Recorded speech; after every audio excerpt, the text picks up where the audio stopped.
Je vaux plus. Tu l'as dit. Coucou tout le monde, bienvenue à notre deuxième sortie de Page et Bénédiction. Et nous parlons lecture. Le livre que je vous présente aujourd'hui, c'est un livre que j'ai eu à cœur de lire depuis le début de l'année. Mais livre après livre, je l'ai remis à plus tard, jusqu'à ce que je me rende compte que j'aurais dû le lire plus tôt. Il y avait certaines vérités dans ce livre qui m'auraient aidé dans des expériences que j'ai vécues au début de cette année. Et c'est justement pourquoi j'avais à cœur de le lire.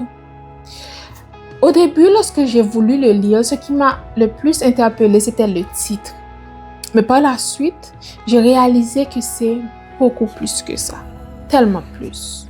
C'est un livre et aussi un recueil de poèmes écrit par Watt Blondley et son titre c'est « Je vaux plus ». Tu l'as dit. Ça parle d'identité, d'estime de soi, de Dieu, de fidélité et d'intimité et bien plus encore. Et moi personnellement, en lisant ce livre, ce que j'ai eu comme image, c'est une enfant de Dieu qui proclame son identité, se rappelle et déclare les promesses de Dieu, se réapproprie ce que Dieu dit d'elle, reconnaît Dieu pour qui il est, célèbre sa fidélité en dépit des temps de désert, pour finalement capituler et rentrer dans cette intimité à laquelle Dieu l'appelle. Sincèrement, ce livre m'a béni. Il me semblait que c'était mes propres sentiments que l'auteur traduisait en mots, que ce soit dans les mises en contexte ou les poèmes. Par contre, c'est seulement 2 points que je vais partager avec vous de tout ce qui m'a marqué. Le premier point, c'est dans le chapitre 1, titré « L'identité ». Dans ce chapitre, l'auteur renonce à tout ce que le monde ou même sa réalité lui présente comme identité et réclame ce que Dieu dit d'elle. Et ce qui fait toute la différence, c'est que Dieu lui-même atteste de cette identité dans sa parole. Et en lisant le poème de ce chapitre, ce qui m'est revenu en mémoire, c'est une prédication, un passage d'une prédication de la pasteur Okafor. Dans ce passage, elle disait « Demande à Dieu de te révéler qui tu es vraiment, bien avant tes erreurs, tes péchés ou même les étiquettes que le monde veut te coller. Demande à Dieu comment il te voit vraiment.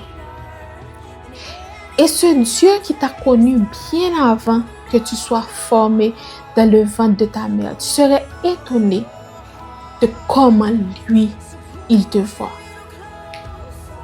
Mon deuxième point se trouve dans le chapitre 7, titré « Capituler ».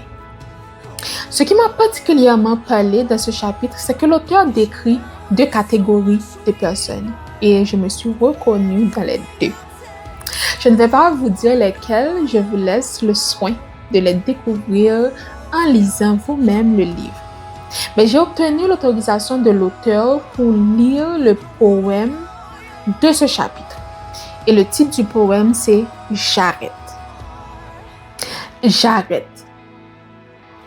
Quand dans ce monde, on a été élevé, puis exposé à certaines réalités, très vite, on apprend à vouloir s'en tirer pour ne plus avoir à y repasser. Très tôt, tu commences à imaginer un monde qui te serait favorable, choisissant ta carrière, ton métier, espérant que lui finira par l'approuver. Certains y sont rapidement arrivés, en temps et lieu présélectionnés, sans passer par certaines vallées, sans vraiment avoir eu à s'en soucier. On dirait que pour eux, la route était déjà tracée. Mais pour d'autres, ce n'est autrement. Ce qui a été prévu semble ne pas avoir été le bon temps. Ce qu'ils voulaient faire semblait ne pas être le bon moment, ne sachant où se diriger avec le temps. Se trouvant indécis, se demandant s'ils étaient nés pour en faire partie, ne sachant plus où donner sa tête ni quoi faire pour être prêt.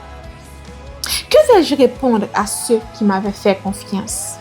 Que dire à ceux qui avaient mis en moi une certaine espérance? Que raconter à ceux qui attendaient de me voir arriver? Comment l'expliquer à ceux qui ne peuvent comprendre la réalité? J'ai voulu être, mais je suis contre un mur confronté.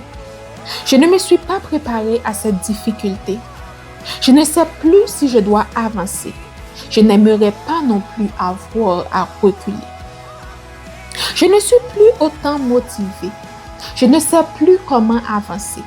Je me demande si c'était bien ma destinée, puisque j'étais censée m'y retrouver. Mais qu'est-ce que les autres vont penser? N'étais-je pas censée le chemin montrer? N'étais-je pas partie pour y arriver?